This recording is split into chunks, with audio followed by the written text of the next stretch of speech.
Hello, my name is Florian Block, and today I'm going to talk about the fire design of unusual steel structures.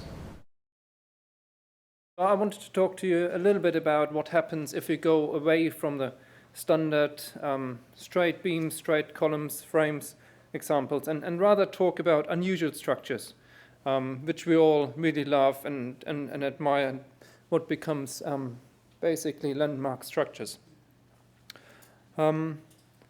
So basically, unusual structures. I brought along two examples of that type. One is a hotel building in London, and the other one is a school of management for the university in Mumbai. So unusual structures made out of steel. Engineers and architects really like the ability and the really good strength to weight ratio of steel, and together with the computer-aided design tools we have now, we can pretty much generate any shape or form and then find some structured solutions to follow that shape or form. But you're probably going to agree with me that those space frames and curved members, they're not necessarily what you would expect to see in your standard fire test, you know.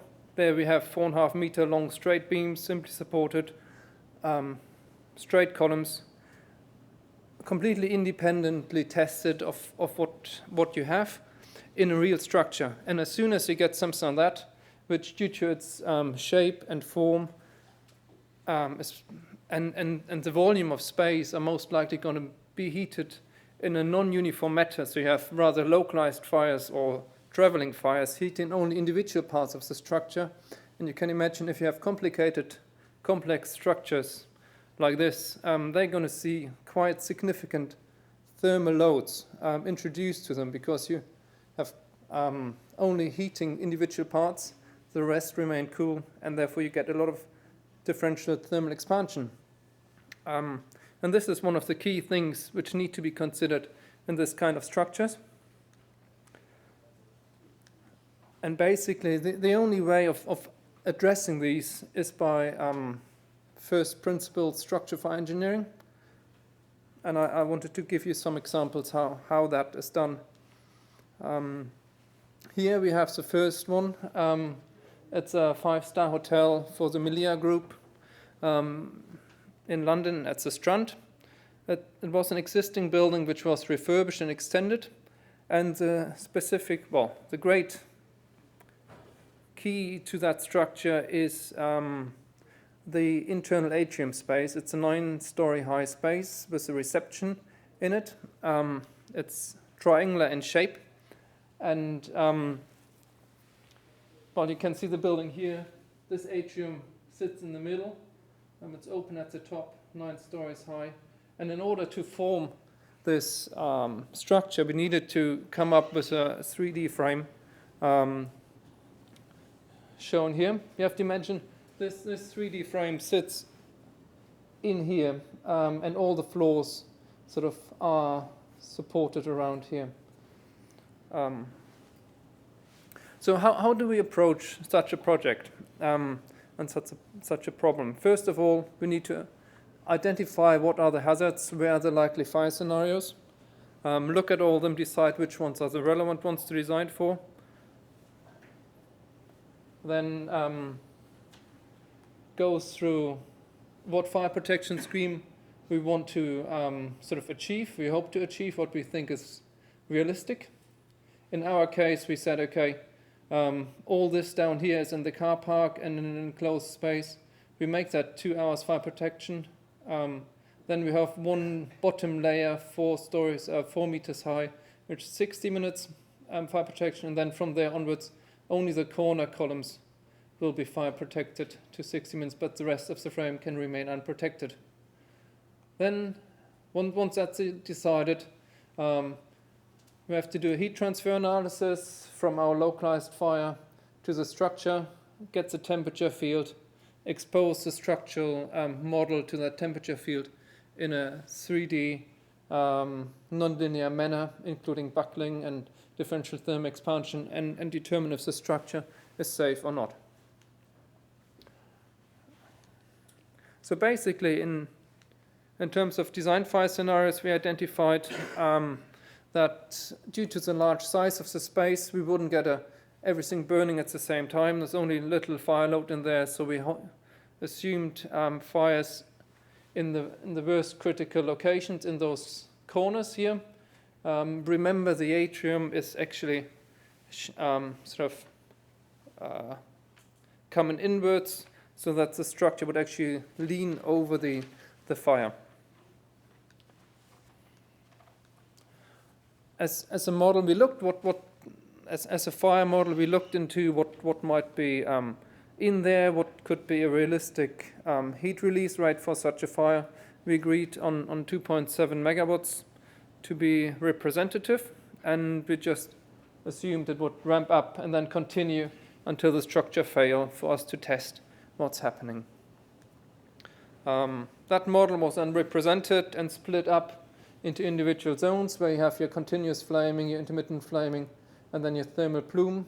And depending where the structure elements are, you get different heat transfer effects and different heating regimes around your localized fire.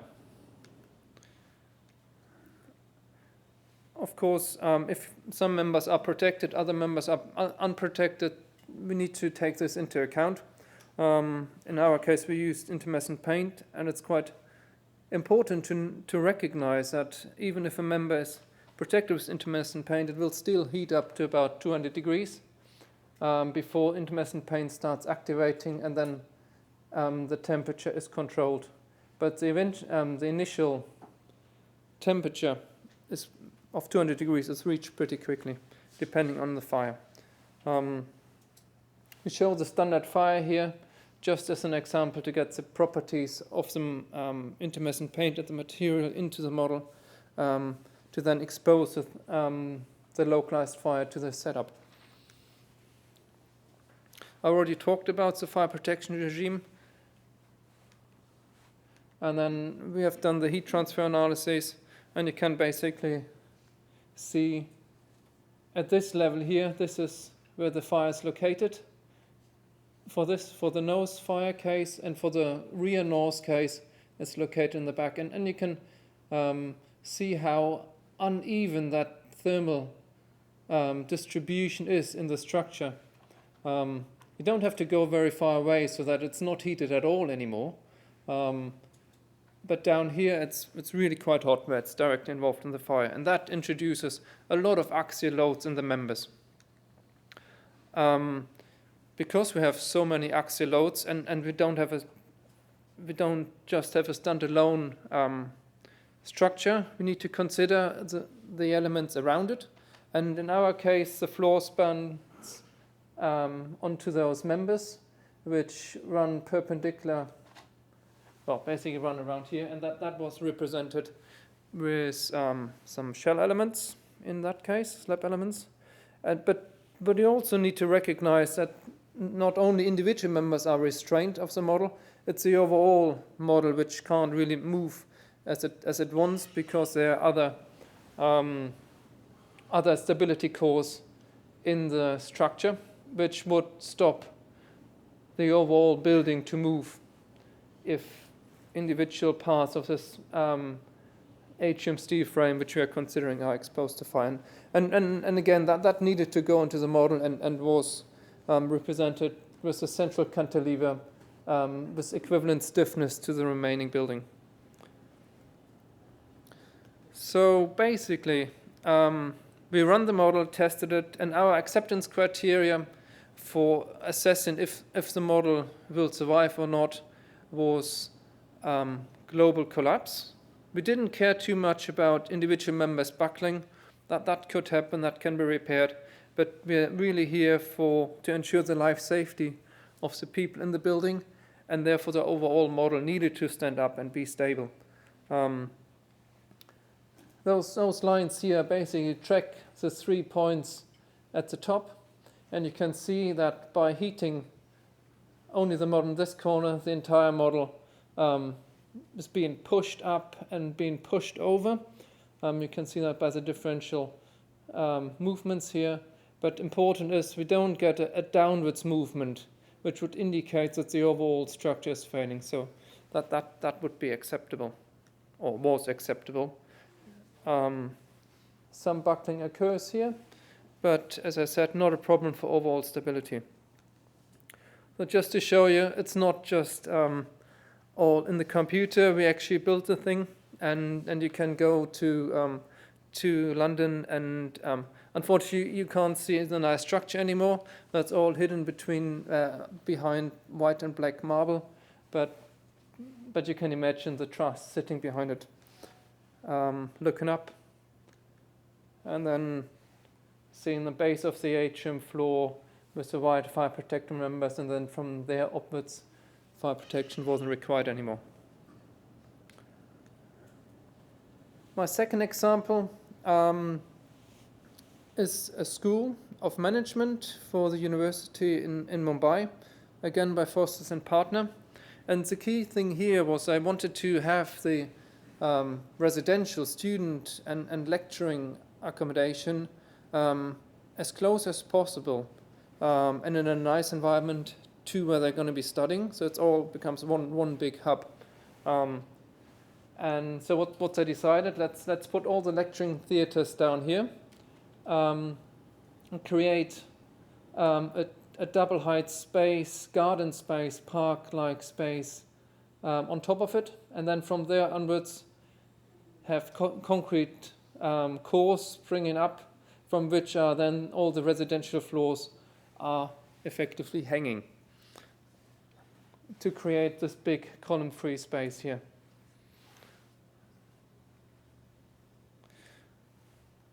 So you can see here the individual sort of parts for the residential buildings hanging from the concrete cores.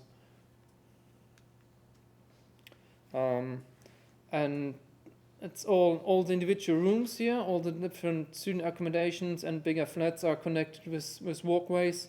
And that sort of really gives a really nice light, transparent appeal to it. In order to support those large cantilevering structures, it was a combination of a Vierendeel frame, you can see that here, which was also supported with hangers, and in some cases continuous beams picked up from the top as well, but no support at the bottom.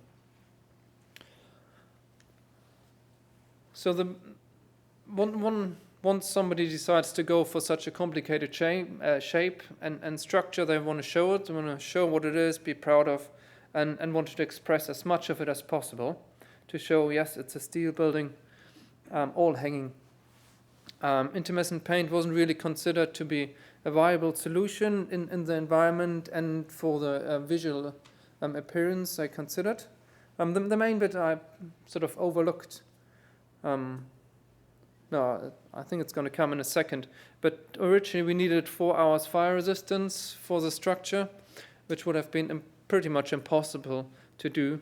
So we negotiated it down to 2 hours with sprinklers to achieve a reasonable standard of life safety here. But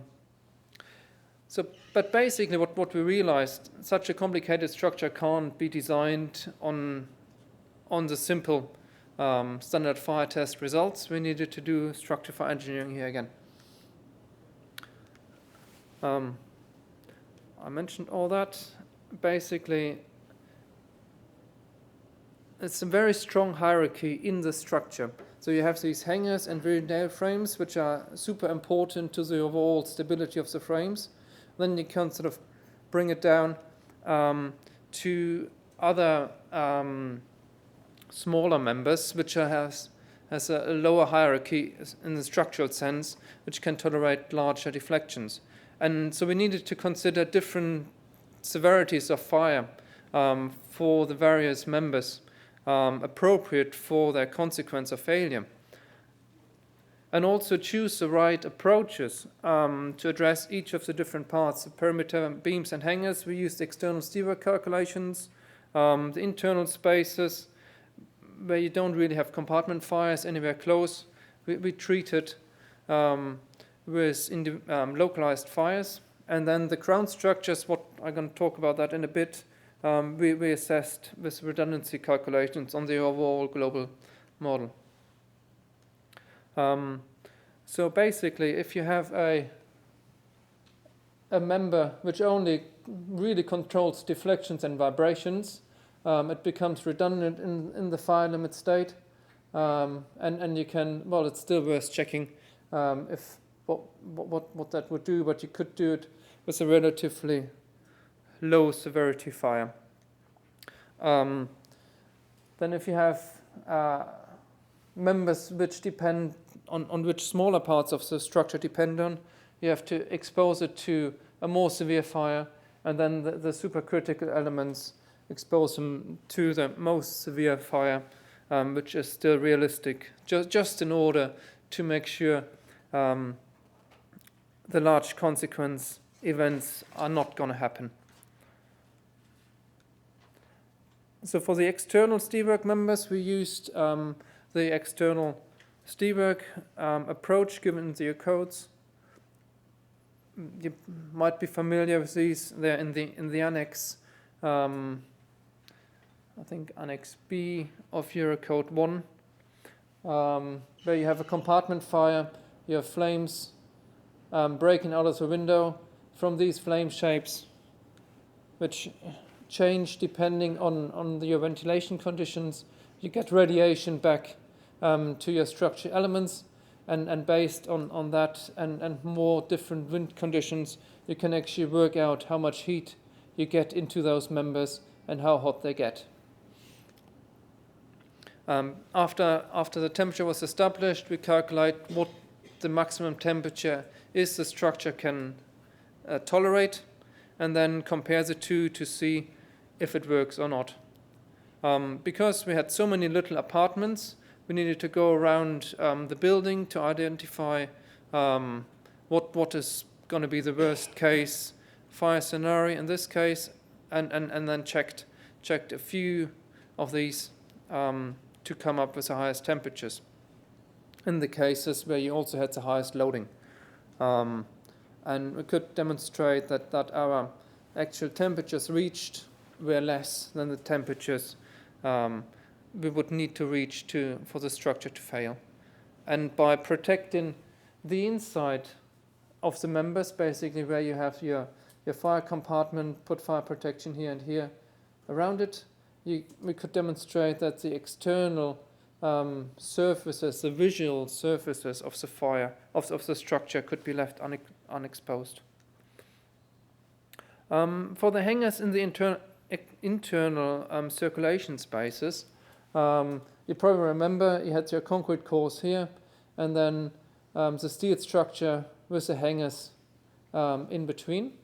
They're not really in a compartment, but you could imagine that when students move in and out, they bring lots of stuff there. They have all their luggage and what have you, which could be sort of piled up around those columns, catch fire, and then could have a reasonably hot fire local to the elements. And this is what we're going to be testing here. We ignored the sprinkler system as an additional factor of safety, and again used finite elements to prove that this is still okay. So this is a frame here, picked up here, and then you have your Vierendeel put into a model, loaded, and you can already see how the structure deformed after loading. And we're now tracking over here, we're tracking the temperature of this beam, this column and this beam, and also the load in this hangar. At the moment we have about 1700 kilonewton tension in it, and obviously 20 degrees. Now we stick the fire in it, 1000 degrees, and with increasing time, you can see how the temperature ramps up, but also due to thermal expansion, the force disappears from this hangar. So the force is being redistributed to the rest of the frame. You increase the temperature even further after 10 minutes.